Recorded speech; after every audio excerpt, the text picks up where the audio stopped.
Shalom. My name is Rabbi Sam Feinsmith of the Institute for Jewish Spirituality, and I feel blessed to be able to be with you today. May we all be sealed for health, for life, and for goodness in 5781. Today I'd like to offer us a way into Seder Ha-Avodah, the liturgical element within the Musaf prayer that describes the sacrificial ritual of the Yom Kippur service. And if we look at this section in all of its minute detail, we might feel very disconnected. We might feel that this is describing a ritual of animal sacrifice that transpired long ago during a time when we had a temple, and that it's very divorced from our current experiential reality. And so I want to offer a text today, a Hasidic text, that will help us to hopefully find a way in that feels more relevant, meaningful, and accessible. So we'll turn to that text in just a moment. Just a couple of words of introduction.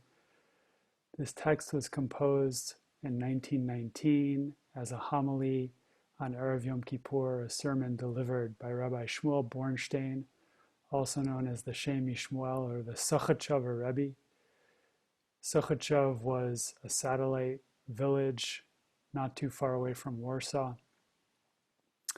And on Erev Yom Kippur, on Yom Kippur Eve, this teaching was delivered by Rabbi Shmuel Bornstein to his Hasidim, to his devotees, as a way to help them find a way into the spiritual work of Yom Kippur. And so please bear with me for just one moment as I share my screen.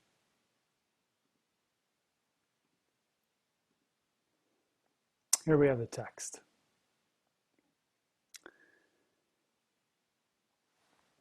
And I hope that this text will provide us with a signpost for our inner work of this holiday and this season in general.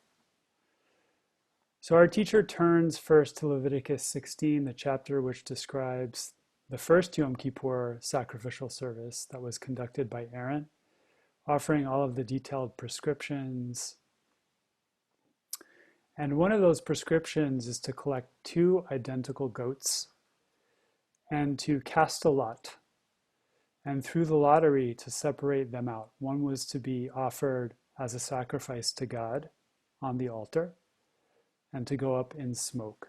The other was to be used for purposes of confession. Aaron would place his hands upon the goat's head and confess his sins and the sins of the people Israel. And through a biblical orientation to how expiation happened, the sins would then be commuted upon or commuted to the animal, and the animal would be taken out to the wilderness and cast off a cliff. This, of course, is the scapegoat. The idea being that as the goat was cast away, our sins would also be mitigated and cast away. And so our teacher turns to some verses describing these 2 goats and to a piece of Talmud that explores some of the laws pertaining to the offering of these 2 goats. And as we'll see, he then applies this teaching from the Torah, which again is about animal sacrifice, something that may feel very distant to us, to our own inner spiritual work during this time. Aaron shall bring forward the goat designated by lot for the Lord, which he is to offer as a sin offering, while the goat designated by lot for Azazel, which is to say the scapegoat, shall be left standing alive before the Lord to make expiation with it and to send it off to the wilderness for Azazel. Leviticus 16, verses 9 through 10. And our sages of blessed memory said, "How long must the scapegoat be left standing alive?" Their answer, "Until the blood of its counterpart is applied on the altar," which is to say the scapegoat must remain alive. It can't be cast off into the wilderness and thrown off a cliff until the goat that was actually to be offered on the altar is actually slaughtered and its blood is applied on the altar. And our teacher now jumps in and says, since the verse writes, the goat, that is the scapegoat, shall be left standing alive to make expiation with it. Expiation referring to confession, that's what actually removes the sins from the people and, as it were, transfers them to the goat.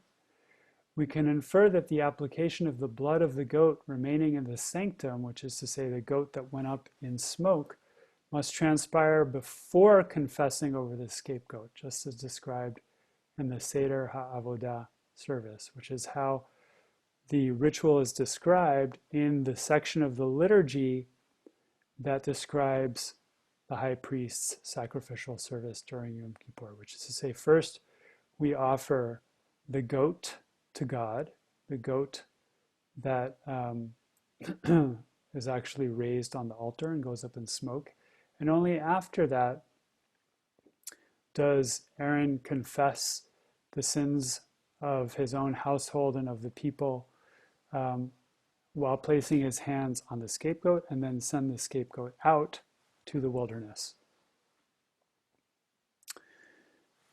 And so once again, this might sound like an academic, legal discussion about an ancient ritual that happened long ago and that is no longer available to us. And yet our teacher, Rabbi Shmuel Bornstein, says the following. And of course, at any point, you're welcome to follow along in the Hebrew.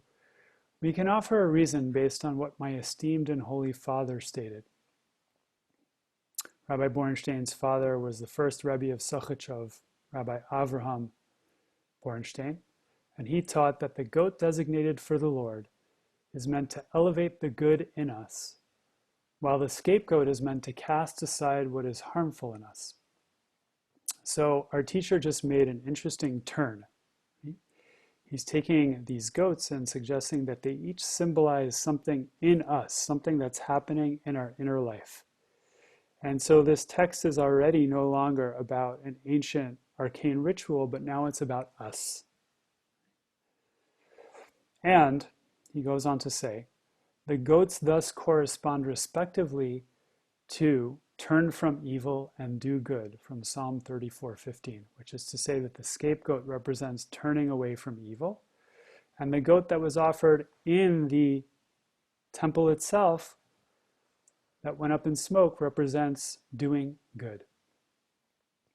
Now, even though turn from evil is listed before do good in the verse from Psalms which we just read, we have already stated that to wait to do good until we remove all evil is impossible. We all know that we arrive at Yom Kippur each year, and we find that we're still caught in similar, if not the same, habits of thought, feeling, speech, and action that caused us to do harm last year. We've spoken harsh words. We've acted selfishly and unkindly, perhaps even maliciously. We've had judgmental, negative, destructive thoughts and feelings. And we can't seem to remove them all at once. And if we wait to eliminate all of the negativity, all of the malice, all of the selfishness from our hearts until we do good, we'll never do a good act, says Rabbi Bornstein. Instead, therefore, I advise that we do good in whatever state we find ourselves, whether we're in a high spiritual state or in a low spiritual state, whether we've been able to uproot a lot of the evil impulses or harmful impulses from our hearts and minds, or only a few. He says, wherever you are, do good there. Even if we may wish to remove what is harmful in us, while we are not yet able to do so, doing good will nevertheless support us to grow toward turn from evil. Which is to say that it's actually quite skillful and aligned with human psychology, that if we just turn toward what is negative, what is difficult, what's broken, what's painful, we may become overwhelmed, we may become depressed, we may fall into a sense of nihilism. And those won't actually help us in our spiritual work of doing teshuvah. And so he suggests first do good, and that itself will create enough of a sense of spaciousness and self-confidence, enough of a sense of our own basic goodness that will then be able to turn toward what's painful and needs repair and address it head on with some degree of equanimity, spaciousness, and loving kindness, without becoming flooded or overwhelmed or resorting to repression, turning away, or blaming somebody else. Now, it's interesting here because he's talking about the order in which we relate to and cultivate certain qualities of being. Right? And of course, this section of the liturgy is called Seder Ha-Avodah, as in the Passover Seder, which is to say something that has a specific order. And so what our teacher is suggesting is that the order of offering the goats is actually instructive in terms of the order of our spiritual practice. The word avodah, in the classical sense, of course, means the sacrificial service. But in rabbinic literature, and later on, especially in Hasidism, it came to mean spiritual practice or spiritual work. And so our teacher here is offering us an incisive and psychologically helpful orientation to the actual order in which we undertake the inner work of teshuvah. He says, don't begin by focusing on what's broken, what's difficult, what's challenging, what's painful, right, what's dark. Actually begin by focusing on the good. And that then will resource you internally so that you can then turn towards what's difficult and painful, towards the harm that you've done in this past year and in years past, and be able to look at it head on with some degree of clarity, spaciousness, and buoyancy. He goes on to say, we can thus say that this is the very thrust of applying the blood of the goat that remains in the sanctum before confessing over the scapegoat, so that elevating the good in us will support and sustain us in the work of casting away what is harmful in us. And it seems that this orientation encompasses and continues throughout all the holy days of this season. For even during Sukkot, we still say Hoshana, which means literally save us. Right? We circle the ark with our lulavim, our palm fronds, and our etrogim, our citron fruits, and we say Hoshana, save us. And why do we do that, he says? Because there's still evil in us that we haven't been able to uproot. The seeds of violence, the seeds of aggression, the seeds of judgment, the seeds of division, those are all inside of us and we haven't been able to uproot them. And so we call upon God for divine assistance. And yet, even though that's the case and we haven't succeeded in uprooting all of the evil from our hearts and minds, the Holy and Blessed One brings us into the Sukkah nonetheless. In accordance with the mystical secret of the Majestic One has brought me to God's chambers, from Song of Songs 4:1. Just say, God brings us close. God treats us as if we're good. And so too with the lulav, through which the verse, let Israel rejoice in its maker, is fulfilled, which is to say that through the lulav, we can actually cultivate a sense of joy. The lulav is the axis mundi that connects us with God, right? And it helps to remember us that actually we are always connected to our divine source, which is inherently good, spacious, expansive, loving, compassionate, connected. Right? In this way, what our teacher is suggesting is that even though we may be full of spiritual blemishes, even though we may have done harm, right? First we enter the Sukkah, even in the midst of our imperfection. And in this Sukkah, and using the lulav and etrog, we actually begin to cultivate a sense of joy in our essential goodness, and in doing good, and in feeling connected to the source of goodness. This being so, elevating what is good in us, entering the Sukkah and taking up the lulav, says our teacher, are not end goals in themselves, such that we can be self-satisfied with our inner work through these alone. We might think that since doing good in the order of our spiritual practice needs to precede turning toward what's difficult and painful, we might think that if we just do good, we can pat ourselves on the back and say, well, I'm done. my spiritual work is done. It says, not so fast, right? We focus on the good, not only because it's good for ourselves and others, but also because it resources us to be able to turn toward the harm that we've done and the inner tendencies that foster our capacity to do that harm.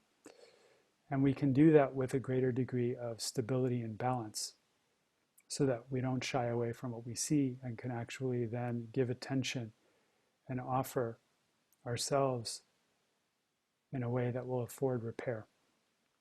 And so each of us must be exceedingly mindful, he says, taking great care not to be like fools who waste what's been given to us.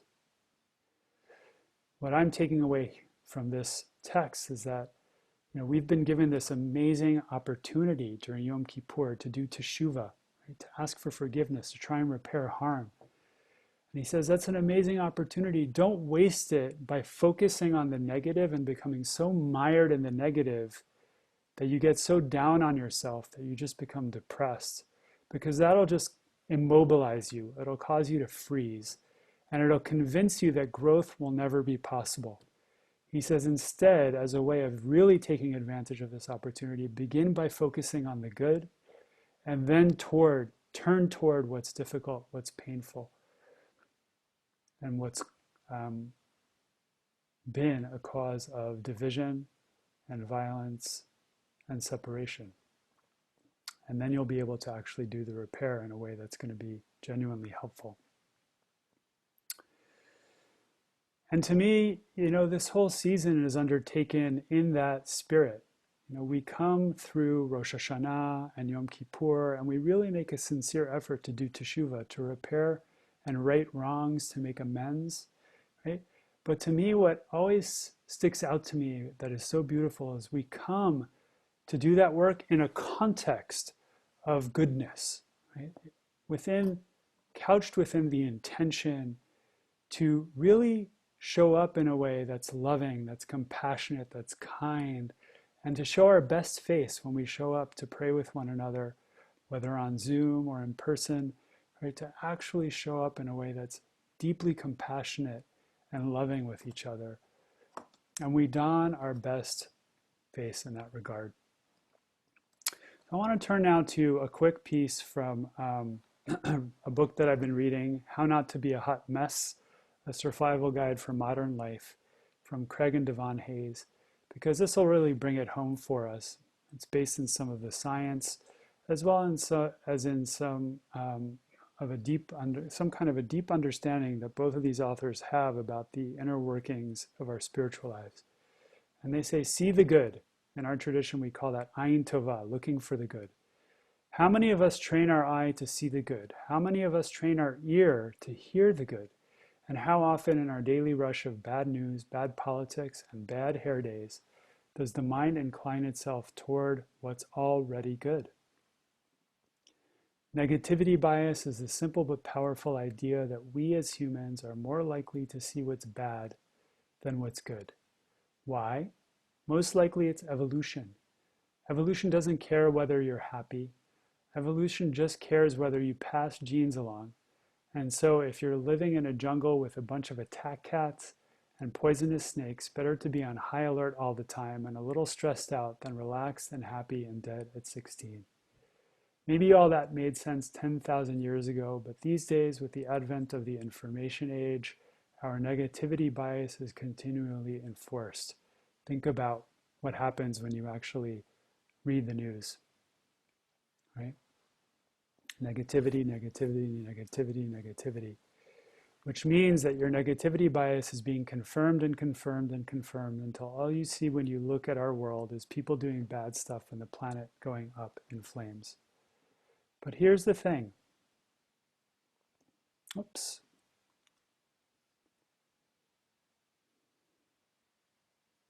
Apologize.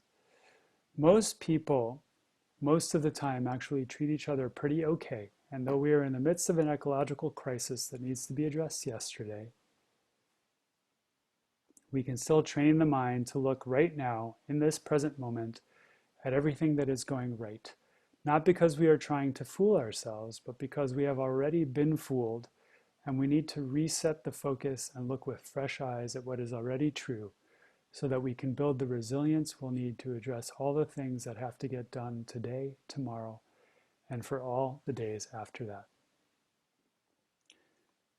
What a beautiful teaching, and how beautifully aligned it is with Rabbi Shmuel Bornstein's approach to the Seder Ha-Avodah, to the order of the sacrificial service, and specifically the order in which we offer these two goats, who are now understood by us as emblems for the work of first seeing the good and doing good, and only then turning toward what needs repair and attention so that we can grow into greater connection, unity, kindness, and compassion.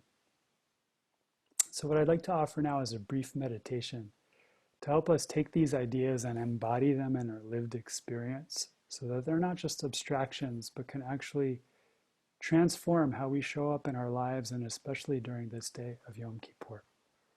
This meditation will last about 10 minutes, and I want to invite you to get comfortable and to adopt a posture that is both erect on the one hand and also very relaxed. So we're not hyperextending the back or making a determined effort to sit, super duper straight. But instead we're sitting up straight and allowing all of the weight of the upper body to relax into our seat. And we feel ourselves rooted and stable. And if you'd like to close your eyes, you can certainly do that. We're going to be using our imaginations, and so closing your eyes is likely going to be helpful. I'm going to do the same, and I'll continue to guide you with my eyes closed.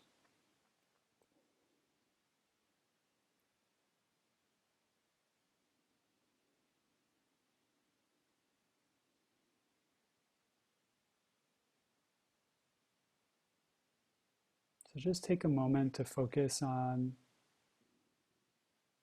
how you're feeling about yourself right now. After all of the pounding of your chest, all of the confession of sins, all of the work of trying to name honestly the ways in which you may have fallen short or caused harm.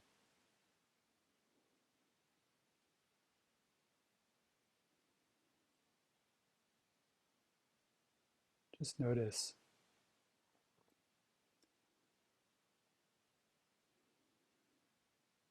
what's your attitude toward yourself today, here and now. Is it loving, spacious, open, accepting, or is it judgmental, harsh, critical?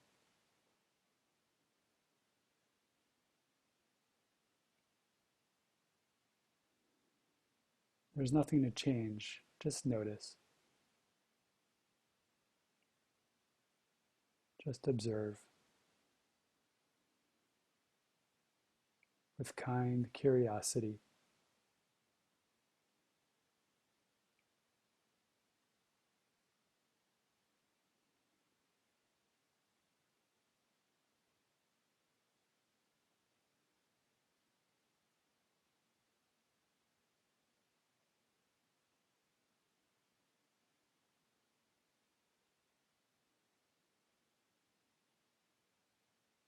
And then when you're ready,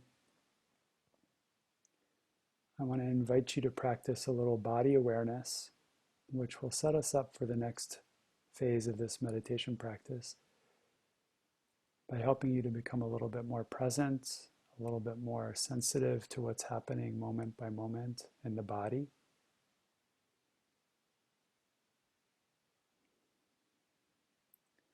And it will also help you to bear witness to any activity of the mind without getting completely swept into it.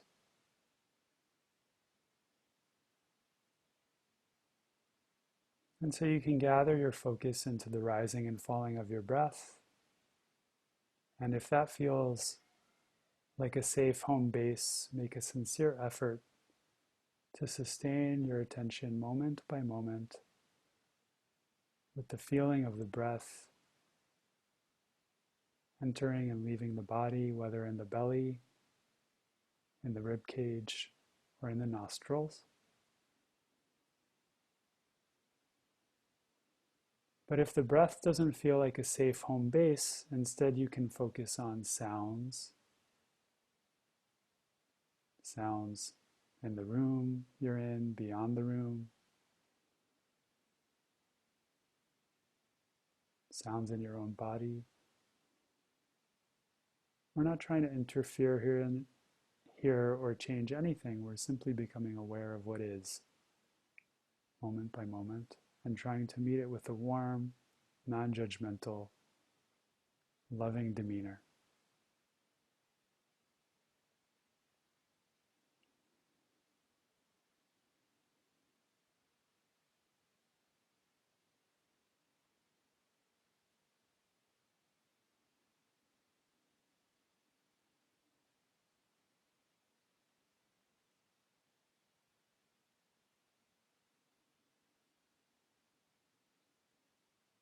And of course, our attention will wander.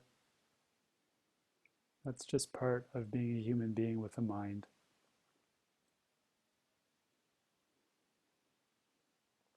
And so when that happens, just simply become aware that you've been lost in thinking, planning, remembering, fixating, daydreaming, whatever the case may be, and do teshuvah, gently come back to your anchor, be it the breath or sounds.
Next, when you feel ready, I want to invite you to call to mind some kind or loving act, a good deed that you did sometime during the course of the last year. It doesn't have to be anything bombastic. It can be as simple as picking up the phone and calling a friend when they were in need, sending a condolence note, donating a small sum to charity, cooking a meal for your family in order to nourish them. Just bring any kind act, an act done with generosity and loving kindness. Bring it to mind. And as you do, see if you can get curious about what it feels like in your body to do good.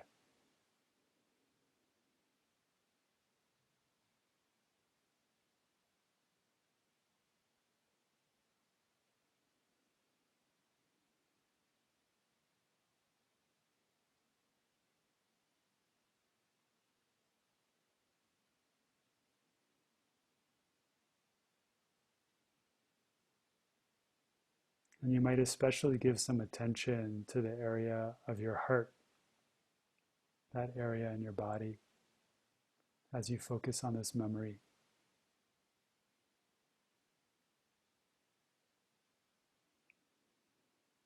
What happens to your heart when you focus on the good? When you see the good that's already here, that you've already done.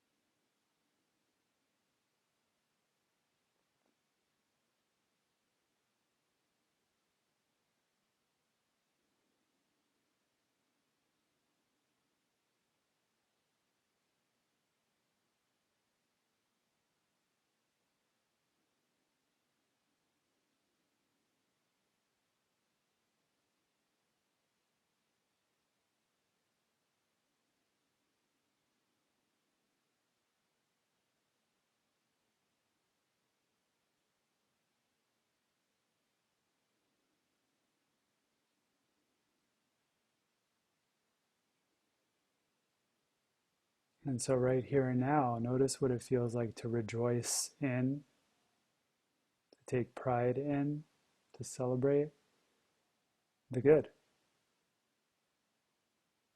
to feel it in our tissues.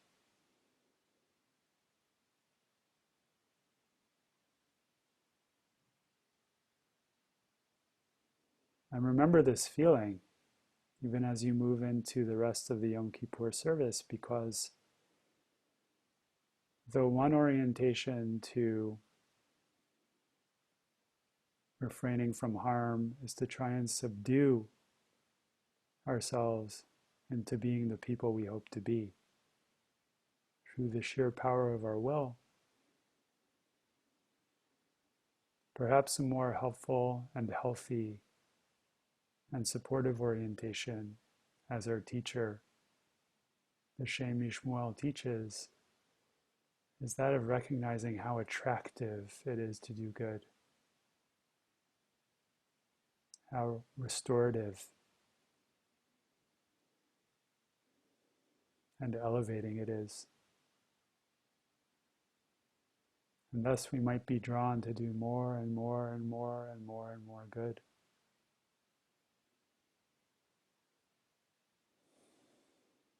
And by, we may then be supported more readily to relinquish and let go of and abandon that which is harmful.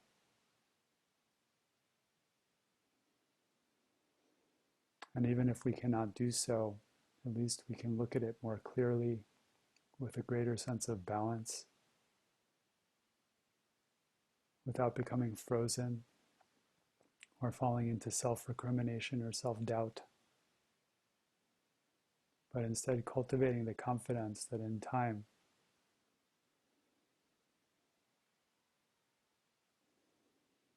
we will change for the better,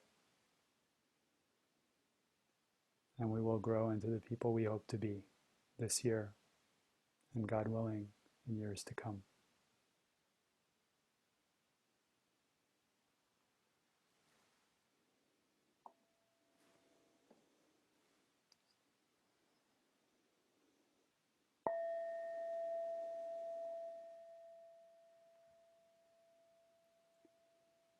And so I want to wish you and yours a year of focusing on the good,